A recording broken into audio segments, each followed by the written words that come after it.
on n'a rien dit, donc but. Il y a eu deux autres occasions, deux autres moments dans ce match où il y aurait pu peut-être avoir un penalty pour le Maroc. On va vous montrer ça aussi. Ici, regardez bien sur le ralenti, le défenseur ne s'occupe absolument pas du ballon et balance l'attaquant. Penalty ou pas penalty là-dessus? Oui, mais l'attaquant pouvait mieux faire. Je crois qu'il y a des joueurs aussi tricheurs. Et là, il y a la main ici. Il y a main aussi. Il y a penalty. Penalty? Pareil, il y a penalty. Le penalty, oui.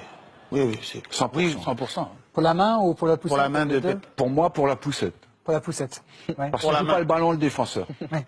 Il ne regarde même pas le ballon. Bon, ça veut dire qu'il y a eu une certaine injustice envers le Maroc, quand même. Oui. Il faut quand même la reconnaître.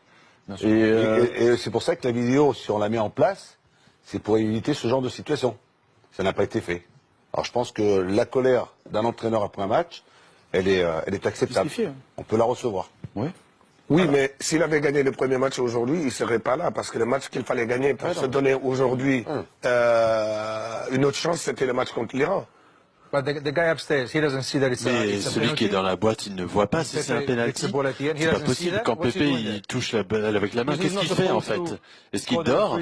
Il n'est pas censé signaler à l'arbitre qu'il y a penalty ou il est censé attendre? Peut-être qu'il était au McDo, je ne sais pas. En vacances. C'est pour ça que je te disais tout à l'heure, Arsène, que chaque arbitre a une façon, une interprétation de siffler des fautes. C'est pour ça que chacun, celui qui est dans là-haut, peut-être qu'il n'a pas la même interprétation que celui qui est sur le terrain.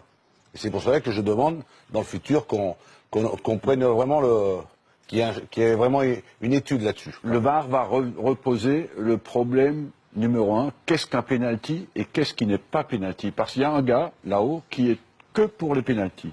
Alors si on peut dire que s'il y a penalty sur Griezmann, il y a penalty sur la poussette du joueur marocain. Bien sûr.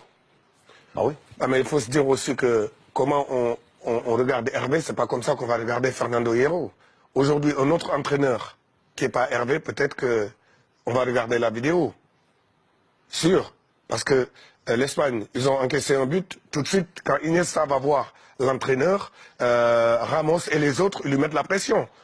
L'entraîneur va voir l'arbitre et lui mettre la pression. Si c'est le Sénégal ou le Maroc ou l'Algérie, c'est différent. C'est différent.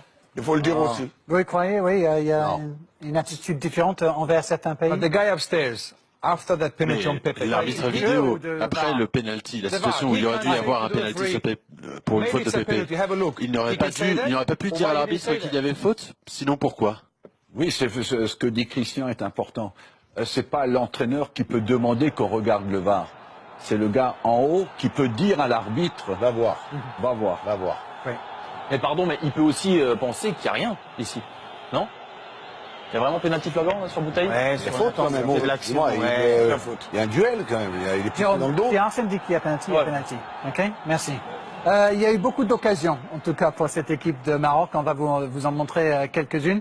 Et on peut comprendre la déception, effectivement, marocaine ce soir, parce que cette équipe de Portugal, après avoir marqué très tôt, a parfois arrêté.